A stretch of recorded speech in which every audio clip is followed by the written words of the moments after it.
Kinsay tuburan sa grasya.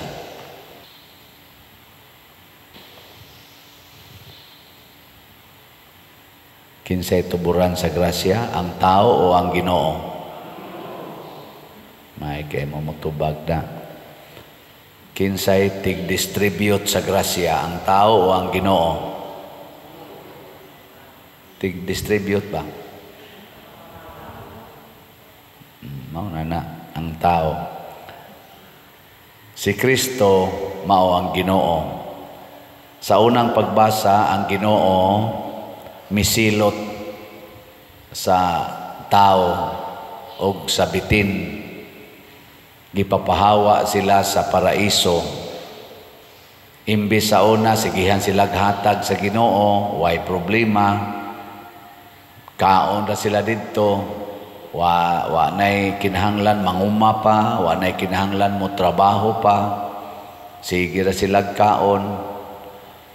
Niya di pa gyud sila mamatay kay tuwa man dito ang bunga sa kahoy sa kinabuhi.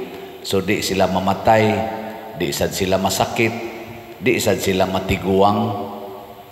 Natanawa imong tupad ing na nakay sakit ing na nanay mga sakit kasagaran ngano man kay matud pas unang pagbasa gisiradan ang paraiso unya gibantayan pagyud ang kahoy sa kinabuhi nga dili na gyud makaduol ang tao kay kun mukaon tas kahoy sa kinabuhi basig di na ta mga matay. Mao na ang silot sa atong pagpakasala mauning kamatayon. Og ngano mang nakasala man ang tao kay iya nang gihimo ang mga butang na kunuhay makaayo niya pero wa mag-agad, wa mananghid sa Ginoo. Mao na siya problema. Kana bang kita na ba mao'y magpakaginoo ba? Patay kita diha. Lingiyay mong tupad. Nakinsay tag-iya sa inyong balay. Nakinsay tag-iya ng inyong gipuy-an karon. Kusog ra bagay tabangangkon ana ako ning balay. Ako ning yuta. Napamangani uban mangangkon ako ning nasod. Ako ning probinsya. Ako ning munisipyo. Ako ning syudad. Kusog kita mangangkon ano. Ako ning naong, ako ning lawas. Inigsugod na to ingong ako ni, ako'y magbuot ani, patay dayon tadiha. Muna, pag-ingon ni Kristo, pilaman kabuk inyong pan. 7. Ambi na abi. Ambi na inyong 7 ka pan. Awa na nila ang kuna, gihatag nila sa Ginoo. Sige Lord, ika na'y magbuot ana, unsaon na nimong 7 ka pan. Gipalingkod niya ang 4,000 ka tao, ang 7 ka pan nga gihatag ngadto niya, nga maorasad gito'y ilang pan, iyang gipikas-pikas, niya iyang gihatag siya mga tinunan, dili aron kanon sa iyang mga tinunan, unsa may iyang instruction, ihatag ko ninyo, aron inyo ning iapod-apod ngadtos mga tao. Anhin na to makita dinhi ang function ba sa usa ka leader labi na gyud nagdakag mga tao di jud ka mangangkon sa mga grasyang imong nadawat nga imo na unsaon man na nimo imo ginang hunahon nga iapod-apod ko ni kay gikan is Ginoo ako gining iapod-apod. Gilay na sang lingi sa imong tupad na kanang imo rong kwarta imo nang iapod-apod. Imo nang i-share. Ang kwarta ba, i-share na ninyo dili. Tudloan ra batas yawa, tigom yun kay para sa imong future. Na ayaw na paghuna-huna anang future nga according to your standard. Kay nga ato magong future para sa atong kaugalingon o sa atong mga gihigugma, why appeal ang uban. Pero sa Ginoo lahi, aron ma-secured ang imong future, ipanghatag ang tanan nga naa nimo aron makatabang sa uban. Sakto na dili. Taas ang kamot katong maingon sakto na, Father. Wa mo isang uban. Nagpanagan na, no? Sa atong standard karon, og sakto pa na, wa gid untay mag-away na to mga politicians. Kaya nga naman, ang mga politicians karon isig inangkunay sa ilang mga grasyang nadawat. Murabag sila nagitag-iya. Sila'y magbuot, kinsay hatagan, unsaon paghatag. O nang portigitaong lisura sa atong nasod. Ang Ginoo lahi, ang iyang gusto, ako mo'y magbuot, unsaon paghatag. Kung atong subayon, kining ato rong nanagan sa politika, di la sa tuyapil ang diya simbahan, kaming mga pari, mga obispo, uban pa diha. Kana lang usang mga leaders nato rong nanagan, tan-aw ninyo, unsa man na sila, pobre, dato. Sila bang nanagan, unsa man na sila, mga kabos o mga kwartahan? Kusga. Na sakto na inyong tubag. Kay bisan gani ang mudagan pagka barangay kapitan, bisag barangay konsihal, o wa kay kwarta, ambot lang, manimaho baka. Labi na gidinis atong nasod.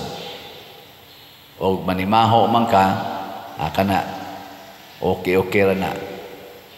Pero normally, kwartahan na sila.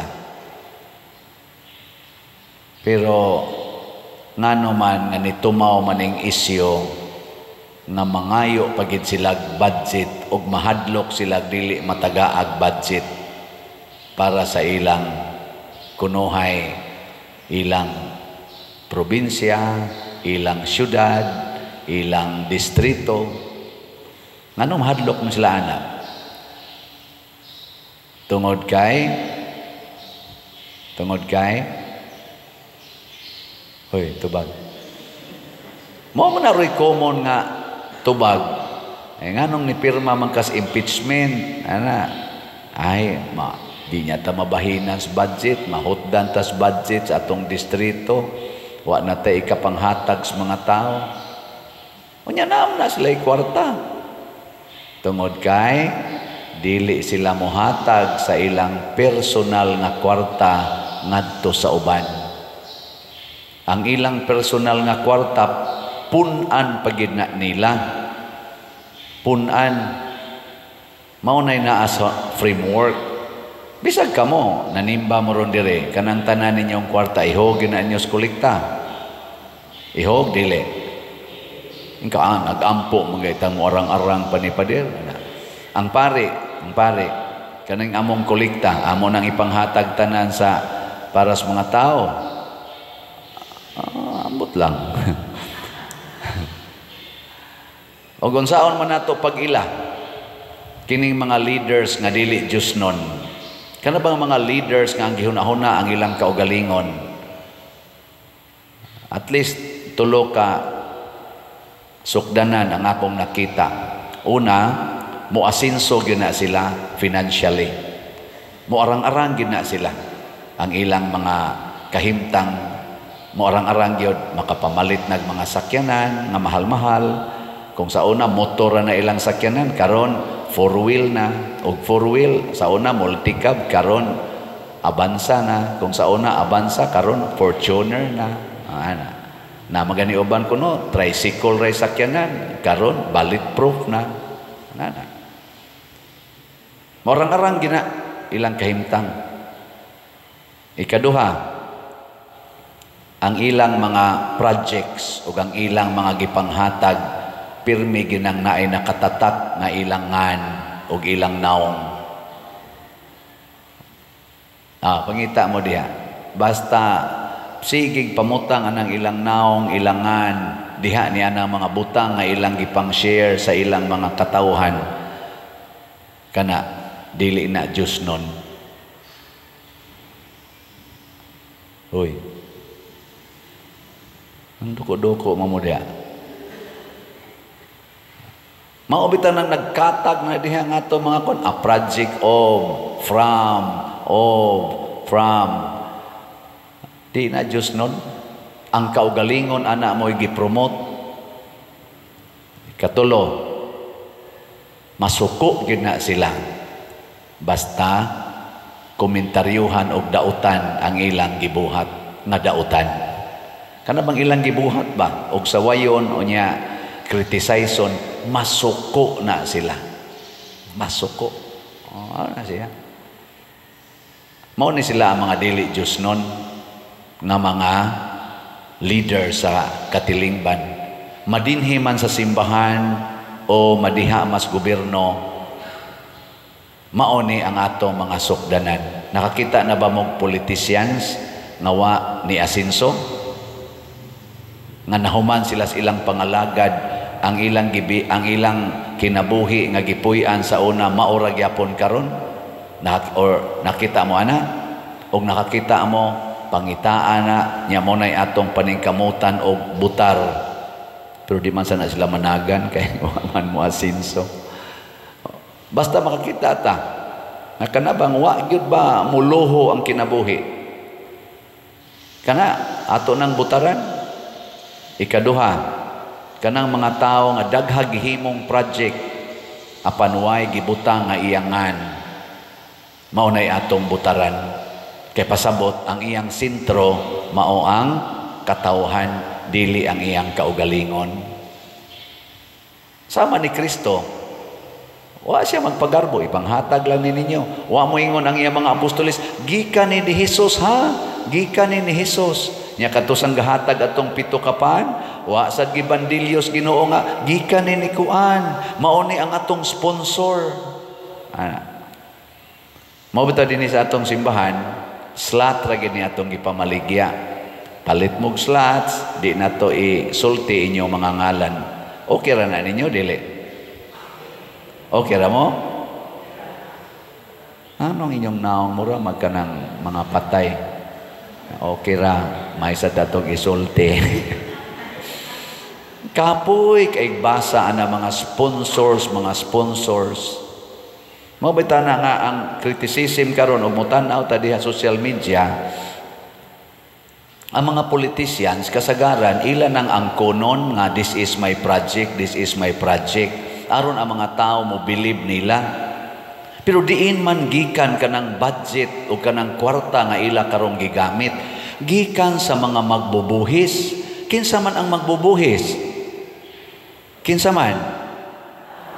Kitang katawhan, apil sad sila o nibuhis na sila. Karon imong gibalik sa katawhan ang maong buhis, pinaagi sa mga proyekto, nya imong angkonon nga imo, dili ba usa ka pagpangilad?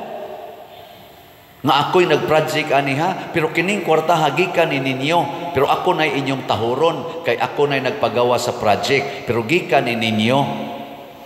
Di, masa man na pangilad.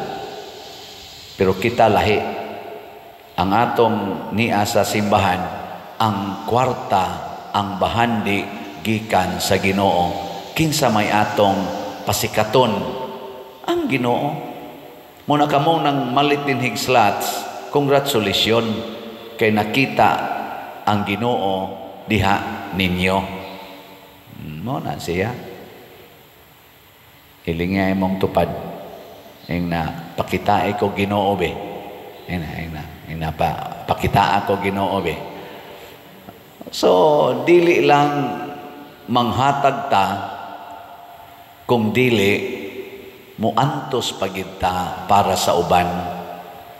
Ang pagkaon nga atong kanon dinhi sa Santos nga misa maorasan ng pagkauna ang gikaon sa mga apostoles kaniadto. Ang gikaon sad sa 4,000 ka tao katong 7 kapan, parihara sila gikaon hasta sad si Hesus, hastang mga apostoles. Mao ni siya ang imahin sa usa ka katilingban, pariharag gikaon. Kung ang pari lahi og lamisa kaysa iyang mga staff sa parokya, unsa man ang klasihas pari, Diyos non o yawanon? Husga. Kusga pa gyud. Wa man mo manghukom, describe lang. Yawanon. Ngano man? Nganong lahi man siya gikaon kaysa iyang parokyano? Anang dihay ni ana sa atong lamisa atong sang adlaw nga pari siya dako agud ani imong lamisa pader kataas gud ani nag-expect gid kag daghag bisita. Nakuha oy. Siya nganong taas man kay ni nako magdungan mamig pamahaw din sa ako mga staff. Nya ang staff nato dinhi mga 25 man sila kabuk 26. Di dako-dako yung lamisa kada pamahaw. Nya ang ilang gikaon maura sa akong kanon usahay na sila gikaon nga di ko kakaon. Mao na nga pariha kamo sa inyong balay, kamo mga ginikanan, pariha mo gikaon sa inyong anak. Kusga parihas usahay pagani lamion ninyo ang pagkaon sa anak kaysa inyong pagkaon. Silas mamas una basta mo palit og gusok sa baboy, gusok sa baka nya ilang latan, tangtangon nilang unod gikas gusok, ang unod iapod-apod na mong mga anak, ang bukog tuan nila ug ang sabaw sigihan nila higop-higop, ang unod bahino namo. Kung isda hagpata nila sa bukog ang kanang naang unod, iapod-apod na mong mga anak, ang mga bukog ug ang mga ikog nga napay gamayng unod ug ang o nga daginutunon kaayo ang unod kay gagmay masag isda adto nila sa among amahan o ginahan. Kami mo'y nagkaon sa unod. Kumusta man ang atong mga leader sa politika? Unsa may ilang gikaon karon? Parihabas gikaon natong tanan nga mga Filipinos? Ang atong presidente nga gyud kutob sa nang nanagan karon. O di wa pa labot ana ang presidente, no? Ang atong mga senador o congressmen o mga mayor, gobernador, mga konsihal sa lungsod, sa mga board members nga nanagan karon, willing ba silang mukaon sa gikaon karon sa ilang mga tao nga gihangyo nga mobutar nila? Mukaon na sila panahon sa kumpanya, dahil na sila budol-budol ato dahil na ngadto kanang naang gobol-gobol, budol-budol. Gobol? Budol-budol, nya mabudol sa ta. Inig kadaog na ba? Atong tanawon kay na may uban ana nila, makita naman nato ilang lifestyle. Ganahan ka na sila mukaon, tipon aning taga squatter area, tipon aning taga tabla, taga lataban, taga antugo. Ha? Ganahan ka na sila mukaon ana, kanatong gipangkaon dito. Kanang kamunggay na lang sa buwan ni mog tubig nga murag ihis baka, ihis kabaw ang color sa baw. Ganahan nila mukaon. Ala ato ko nung suwayan og suhito. Nya kinsa tong ganahang mukaon? Ako naman ko'y nadunggan nga mga opisyalis sa gobyerno nga tagurha ra gyud kuno ka klase sa sudan ang ila didto, tulo ba to ka klase da sa sabaw nga ilang kanon. Nya dihay ni reklamo nga iyang staff usa sa iyang mga cabinet members ngano man ni Mr. President mao ra man atong gikaon. Ingon din siya, arang-arang na lang gani ini kaysa tuaron dito sa mga bukid o kanang naa sa mga squatters. Mauwaw ta nga mukaon din higlami samtang sila dito nagmantinil. Ambot tinuod ba sa kana o mukaadto? Naku, praise the Lord, lupig man sad mi ani. Kay kami usahing mga pari, lahi mig lamisa, amo ditong staff, ilog anang mga bukog kanang gagmayng isda, kami to dagko yung isda, may pagkaluto, musinghag pagdili ka uyon sa lami. Unsa man amo man ni lami? Ana pa, kalami rang ilubong ning parian ni. Di tay nana, pariha ta gikaon mao ni ang Eucharistia, pariha ta gikaon, pariha ta og kahimtang. Kay kinsa may labaw nato wa sa matas Ginoo matod pa diri mo pauli ka sa abog. Sa yuta kagikan mo, balik ka sa yuta. Katapusang lingi, ing na imong tupad, mamalik ragid ta sa yuta. Mamalik ko ta sa yuta. Muna mag-practice tag uniform. Haron ang Ginoo na mo'y muhatag nato sa reward. Dili kita'y mag-reward nato. Di sa ta magpakaalig-alig pagsulti nga ako'y tighatag ninyog reward. Mauna, sundan ning akong gisulti. Nga bisag di ka ganahan mo pirma aning impeachment, mo pirma gyud ka, kay kung dili, kuhaan ti kag budget, siruhon ti kas budget, nagpakaginoo na ka, yawa na ka niyanang batasana. Kung tinuod na. Kaya doon naman say nanulti anak karon ng mga politicians. Igo rata dinhing ni translate it niya atong tagaag pamalandong. Ako ganahan ko mamalandong ani kay way kapuslanan ning pagsigig basa aning Bible og di nato ma-relate sa atong actual kinabuhi. Aron ta mo asinso sa Dios non nga kalambuan, dili ta magkinabuhi sa yawanon nga kinabuhi. Musangko sa away, musangko sa panagbahin-bahin, hangtod musangko sa pagkalusno sa atong nasod, sa atong kalibutan. Hinaut-unta, maliwatan ni Mama Mary. Gishare niya iyang anak, aron ta maluwas. Maliwat sa ta ni Kristo, gipaagas ang iyang dugo, aron ta mabuhi.